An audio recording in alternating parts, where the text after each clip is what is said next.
Hello, welcome to Digital Badge Academy's webinar series. I'm Jim Daniels, your co-host, here along with David Leeser, fellow co-host, who's going to kick us off today and tell us about an interesting topic that we're going to get into.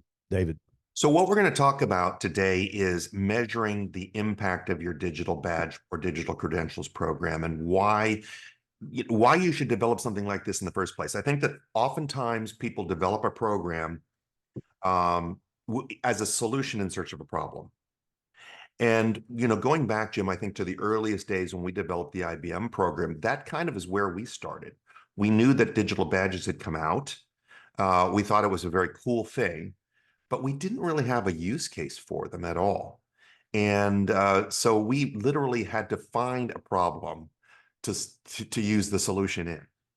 Yeah, I mean that's exactly right. I can remember in the early days, even leading up before we even started the pilot, going around and identifying potential use cases that we could apply badging to. I mean, it was so greenfield and we really had nothing that we could lean on or reference to kind of give us the direction that it certainly obviously that we eventually evolved the program into.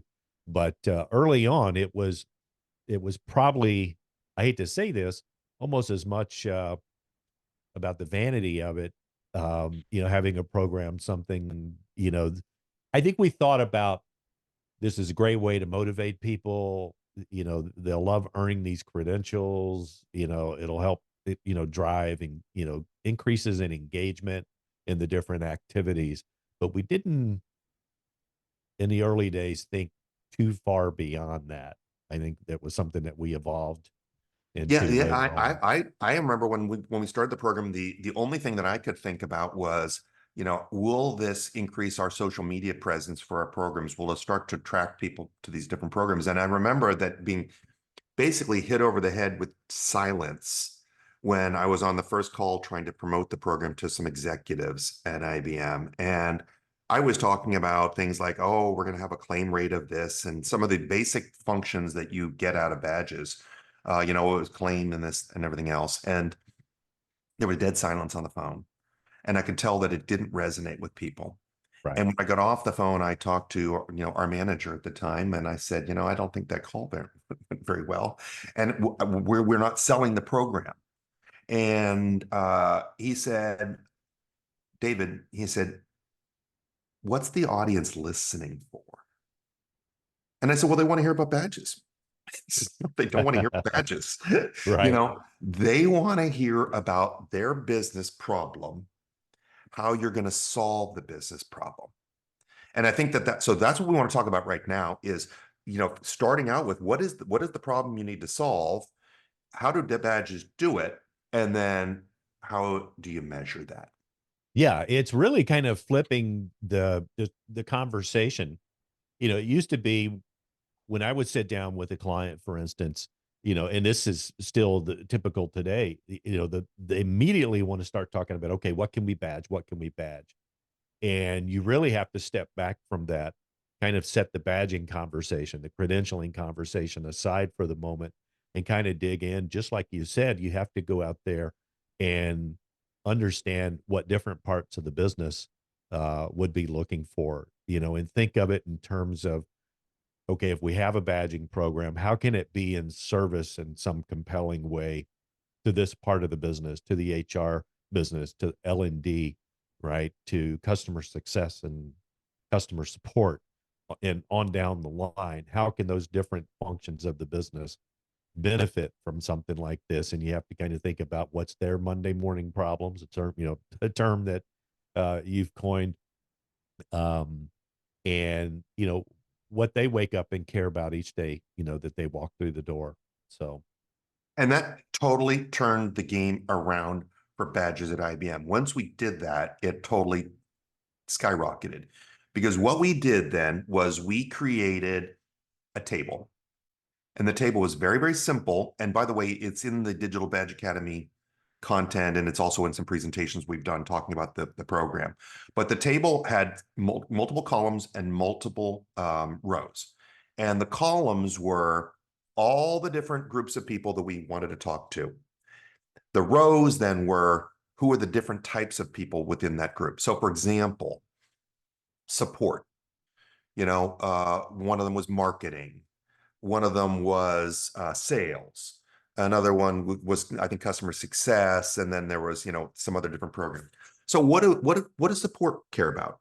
Support cares about reducing calls or reducing the time on a call.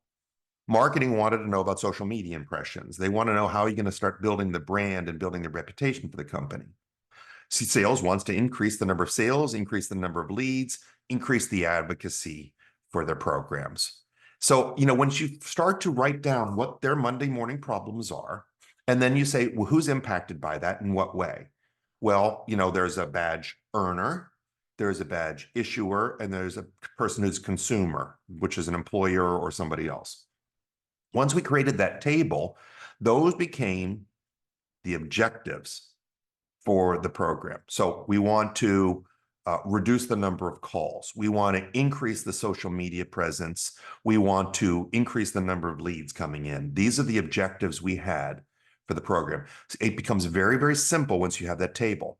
And then you do your strategy, do what you need to do to get there with these programs. So increasing the social media presence, well, you want to get different programs badged and you want to make sure people are sharing them and everything else. Then how are you going to measure it?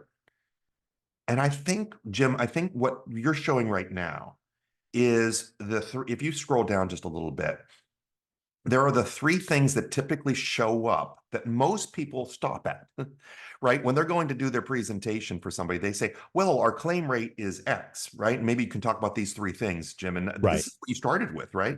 Yeah, exactly. These are the most common kinds of metrics that you can look at to get a sense of how your program is performing, right? How your badging program is performing, I should say. And badge claim rate sits right at the top of that. So, and while these are somewhat, and I would call them almost table stakes kinds of metrics, they're still really important. And we'll get into some of the other kind of deeper level measures of success in just a moment. But yeah, starting with these, badge claim rate is something that really says a whole lot about your program. It actually is one of the things that I think newer badging programs struggle with the most. It's not uncommon at all for an organization to stand up a badging program and they start issuing badges and they see claim rates that are really low in the 30, 40, 50% range. In other words, 30, 40, or 50% of all badges issued are only being claimed. That's not a good thing. So it's important to look at this to get a sense of how's your program being received. Do people understand what a badge is, right? Do they really do they understand and appreciate the value that's locked up inside of these badges and how they might could use it? Because if they do, then they'll claim it, right? And then, of course, if they claim it and they understand these things, they're far more likely to share that badge out to social media, right? To their LinkedIn profile, as an example, or maybe they push it out onto a LinkedIn feed. So that's where badge share rate comes in. And then, of course, once you have your badge out there on display, in a public way through social media or however you're sharing it, then you have people that are looking at it. They may click on that and be brought back to your profile where they can look at the additional detail. All of these things provide a really clear indication of whether or not your program really has feet under it. Are people are individuals really warming up to the program? Do they appreciate the fact that they can earn a badge? Are they proud enough about that fact that they've earned a badge to share it?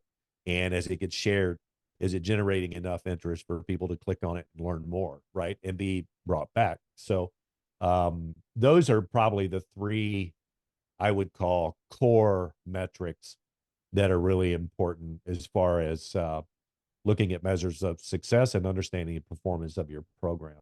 There And are I think others that, as yeah, and Jim, I just, back to those again, though, when you go back up to, if you just scroll back sure. up, That badge claim rate, what's interesting about some of these, now, obviously, sales is not going to be maybe as interested in these numbers. But one of the things that we found was that once, if you're developing a badge program, you have to start to look at these metrics, tie it back to objectives, and then you have to give recommendations on what needs to be cured or fixed to improve these numbers. And one of the things, for example, in the claim rate, I think was really interesting that we came across were executives saying, well, the claim rate's not very good on that badge. Maybe we need to get rid of it. It's like, well, maybe the underlying activity, because the badge is just an expression of an activity or information, maybe that's no good. So maybe you need to improve that program. Maybe it doesn't have real market value, or people don't see this as resume worthy, or something else. So why bother claiming it? Or maybe it's the name of it. Maybe it's called a newbie badge and nobody's going to claim that. Or maybe they don't even understand that they should how to claim it. So you have to figure out and tease out why these numbers are not as good as they are. Yeah, exactly. Exactly. And, there's some things that are to be expected. If you have, for instance, a constellation of digital badges that are part of a learning and development program, for instance, and badges that get issued incrementally, starting at the foundational level. So you come into this learning journey and you get to that first milestone, and maybe you earn something that proves that you've completed the foundational level of that learning pathway, right? And then from there, you can go on and maybe you hit an intermediate level and an advanced level until you finally have completed the entire program. And then you get that, super badge at the end. You know, Logic will tell you that the more valuable credential is the one you get at the very end, or the ones that are advanced level. That's just the way they're going to be perceived. And so you would expect to see, for instance, higher acceptance rates, generally speaking, for these higher stakes kinds of credentials. At the same time, if and we saw this at IBM, and I've seen it in other clients that I've worked with as well, it's entirely possible to have lower stakes credentials that are still high value and are still, that are perceived by the earner as just as important as the high stakes credentials. And I've seen this. I've literally have seen learning pathways where foundational and intermediate badges were actually being accepted and shared at the exact same rates or equivalent rates, and in some cases even higher rates than some of the higher stakes credentials. So it's all based on when you create a when you decide to badge something and you pull together all of that data and that criteria, and you make the determination, okay, what's this specific badge going to be in service of? If you've really thought that through properly, it's going to resonate really positively with the person who could potentially earn it. And it's going to improve chances to be able to, of seeing that those badges are claimed. Also, as far as learning pathways go, you mentioned something, you might see out of a constellation of, say, 4 or 5 badges that you could earn, you might see one out of that entire constellation with really poor acceptance rates. And that can be an indication of something wrong, not with the badging strategy per se, but what that badge represents. And at the end of the day, the badge is not the thing, right? It represents the thing. So, and I've seen this happen where it might be a set of courses. You might have to navigate through 3 courses to achieve the next milestone and earn that next badge. But if there's something fundamentally flawed with how that training activity is structured, maybe it's, it could just be poorly developed, right? I mean, that happens. That can have a really negative impact on people wanting to be able to claim. In other words, if they have a poor experience with what the badge represents, then it's less likely that they're going to want to claim that badge, right? And so it's a good indication that When you see something like that, kind of this anomaly where maybe 4 badges out of 5 see really high claim rates, that one that's not seeing high claim rates, it's really an indication of something else that's wrong. Yeah. And so these are the basic ones, right, that everybody does. But we developed, I think, a list of probably in this template alone, 30 or more of these There's things you need to measure. yeah, And there yeah, go ahead. Sorry. yeah, there's a number. So if we go down here, and by the way, the whole point of this, and this is one of the worksheets that come with the entire worksheet and template pack that we make available, which there's actually, as of last count, between 26 and 30 different templates and worksheets in that catalog or packet that we have available specific to measures of success. And again, we've kind of beat this one to death here, kind of the general digital badging uh, program performance metrics. But you really, where this really starts to um, pay off is when we start to dig into different functions of the business, right? So, what does human resources care about? So, if we think about measures of success of a digital badging program and how a digital badging program should be affecting the business in various ways, let's look at that through the lens of someone in human resources and what they care about, right? What's a human resources um, what's their Monday morning problems? What's their core objectives? What's the, what are they trying to achieve and accomplish? And so if we look at it from that standpoint, we can see some of the metrics. So completion rates, right?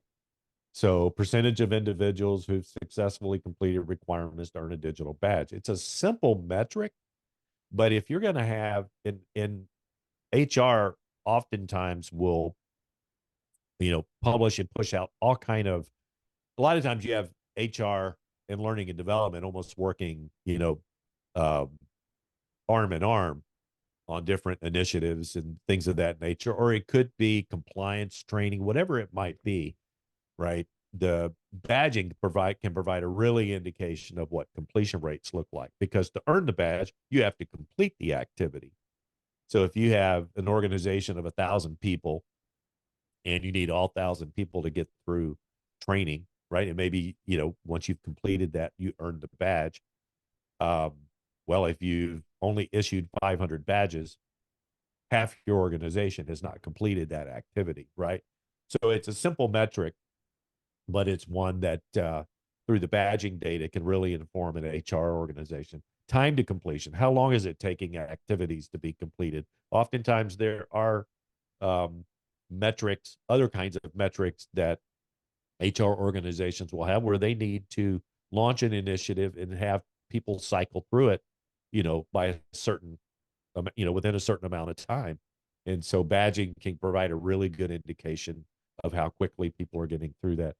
Employee satisfaction, being able to capture feedback.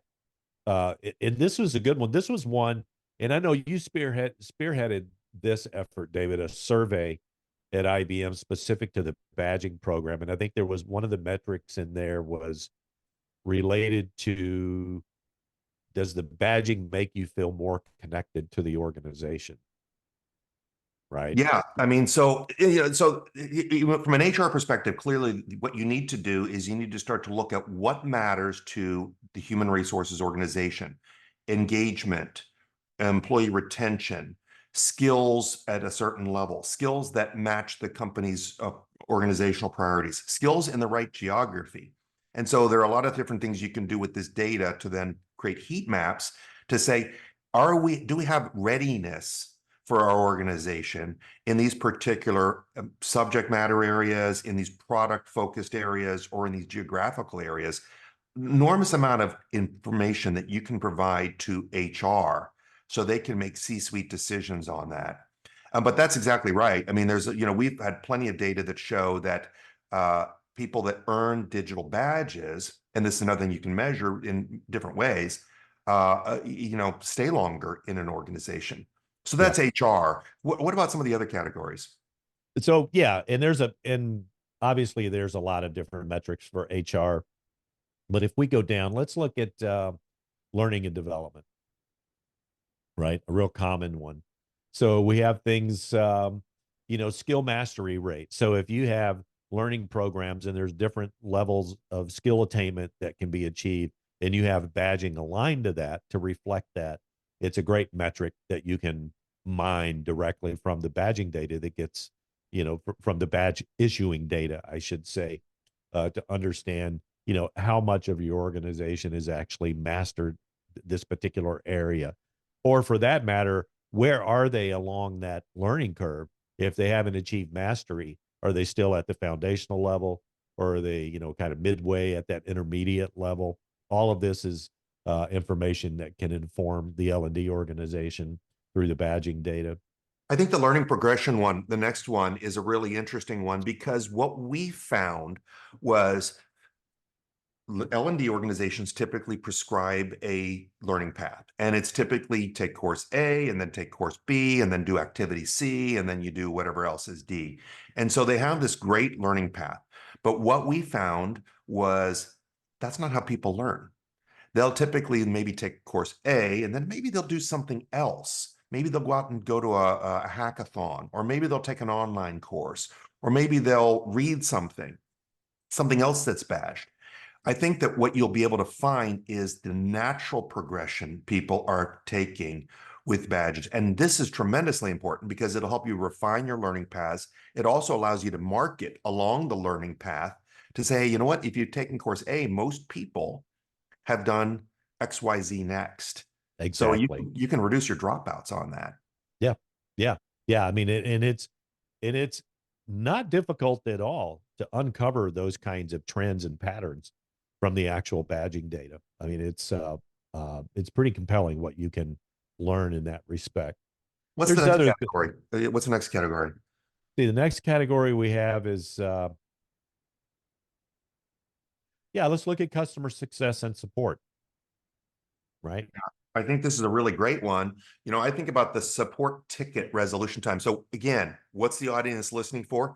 Customer success and support. They want increased advocacy, right? They want to reduce the amount of time customers are spending, struggling with their products. They want to reduce the amount of cost that they have, people making phone calls or having, these direct connections with the company. So how do you do that? So that support ticket resolution time, can you then take your badges and say, if people have earned this particular badge on this particular product knowledge, can those people, if I look at those people versus the other group of people that didn't, do they have fewer calls, or is Exactly. the time? And so then what you can do is with your badge program is you can tie this into the support organization at the front end and say, you know what, if you take these courses and earn these badges, we'll move you to the front of the queue, or we'll Yeah. provide you with a special, some sort of special benefit.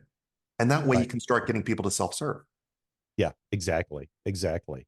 And I think too, and this is a real world scenario that I actually dealt with, where I had someone part of a large organization who looked after a really large customer success and tech support function, came to me and said, I really want to understand, of the several hundred people that work in this space within our organization, I want to try and draw some correlation between those that are taking the time to invest in training and earn these badges, and look at their performance versus those that haven't progressed as far, haven't earned a badge yet, or haven't progressed as far down the pathway to earn some of the more higher stakes badges, and kind of look at that in relation to, their performance. And it was pretty amazing. So things like time to resolution, right? If you look at that on an individual by individual basis in a tech support organization, as an example, obviously the more capable you are as an individual, the higher skilled you are, the higher the likelihood that you can help a client resolve a problem in a shorter amount of time. And of course, you know, to achieve that higher level of capability and skill and competency, you need to be investing in learning and training and all of these kinds of things.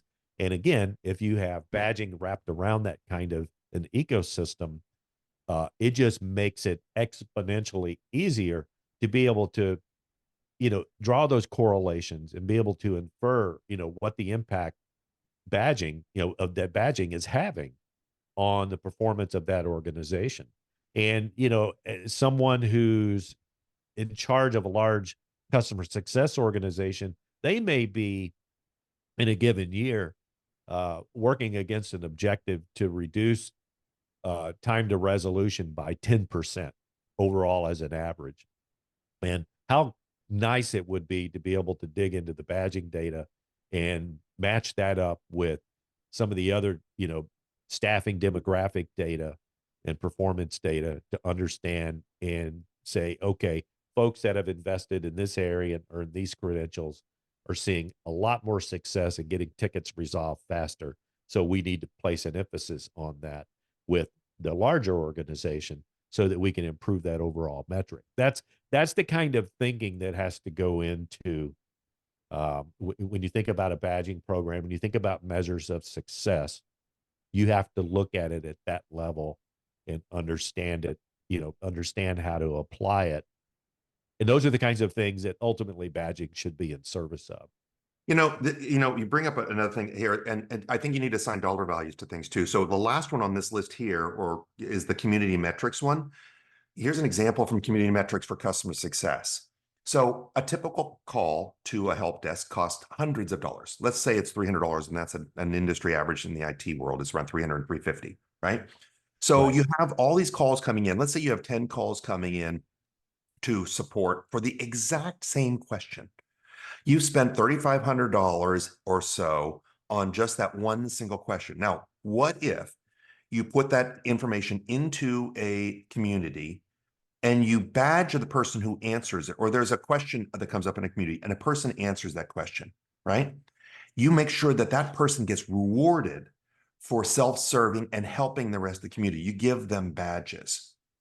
Then you can look at how many people use their answer to solve their business problem. It's going to be a minimum of 2.5 people, probably up to 7 or 10 people, will get their problem resolved by looking at that community answer.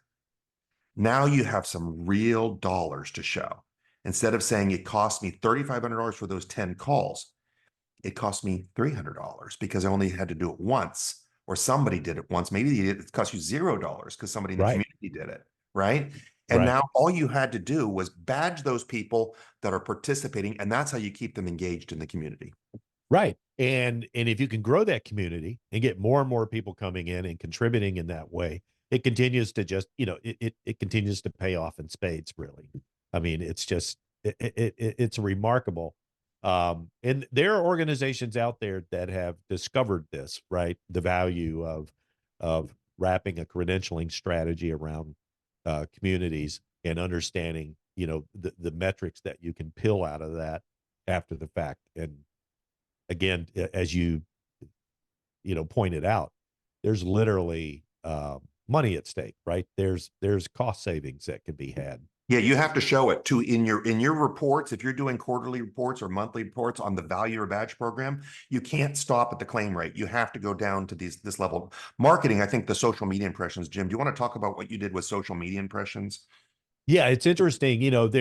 Any company can go out and launch a social media advertising campaign, right? It might be on LinkedIn as an example, or maybe it's through Facebook. And of course, that costs money. The interesting thing with badging programs, when you issue a badge to someone and they accept it and they feel good enough to go off and share that on social media, that's a brand impression on behalf of the issuer of that credential. So shared badges out to just say LinkedIn, for instance, typically see a really high rate of impressions. And if you have a lot of followers, a lot of connections on LinkedIn, you get a lot of views of that. The point being, it's free marketing. It's free social media marketing that's generated through the sharing of badges. And I've done some work, and it's beyond the scope of this call, but to look at what does that equate to in terms of marketing value. In other words, if I look at my badge program and I look at all the badges that were shared, and I do some calculations based on typical social media ad campaign costs, and I sort of back that into all the impressions that are being generated and views and clicks and things of that nature of the badges my organization is issued. I can literally come up with a dollar value that has been returned to the business based on badge sharing without the business having to spend so much as a dime to achieve that. And that's remarkable. And and it can be substantial for a larger enterprise type organization that has a larger badging program and and are issuing, like I know with IBM as an example, they're issuing probably upwards of 1 million badges a year now, just because there's well over 200 different programs. There are other companies out there that are actually issuing more than that. Those companies are seeing hundreds of thousands of dollars in social media marketing value returned to them as a result of those badges being issued, being shared to social media. And we actually have a whole calculator, Digital Badge Academy, where we can sit down with the client and we can take your metrics and plug them into that and come back and give you a really accurate assessment of what kind of dollar value is being generated from your badging program in terms of social media marketing. So let's end on sales. And I think sales maybe is, hopefully it's your next category. Yeah. So in sales, classic example here. What do you need from sales? You need more leads. You need more advocacy. You need to deepen the relationship with clients, and you need to get them to renew. And one of the things that we found that training could actually lead the license sale if you introduce badges. And here's how it worked for us. Is we had this online university that was teaching people about products. Now, typically what happens is you buy something and then you learn about it. In this case, people were learning about it, but they weren't actually learning about it. They weren't doing it. We introduced badges to the program. All of a sudden, people wanted those badges, so they started taking the training. Now, after they were done with the training, they were given an opportunity to download a free trial of the product. Well, naturally, now that they have an understanding of what the product is, because they got the badge and that compelled them to finish the training, they started downloading the product. We were able to increase the number of leads by 64% for this particular product, which was tremendous. So now what's the value of a lead? That's something you have to figure out for your own organization. But again, can badges start to increase the number of leads? Yes, they can. And that's one of the measurements that we have here as well. Yeah, absolutely. I mean, and there's all sorts of things that, badging data can ultimately help uncover in ways that it can inform the business, right? I mean, that's just one. And we'll probably just end it right there in the interest of time. And I know this has been a really quick walkthrough of measures of success, but obviously we just wanted to give our audience a sense of how to think beyond the typical, when you think about standing up a badging program, you need to think of it in terms of what it's in service of. And you need to think broadly about those inside the business that are going to be impacted and what they wake up and care about each day. Because if you can articulate how the badging program and its objectives and outcomes can really help those other parts of the business, it goes a long way toward building that advocacy that you need internally to really help drive your program towards success. So, thank you very much. Are you looking to launch a digital badging program or improve an existing one? Look no further than Digital Badge Academy. Our highly popular online masterclass will help you gain the skills and insights necessary to achieve success. Enroll now and start learning today.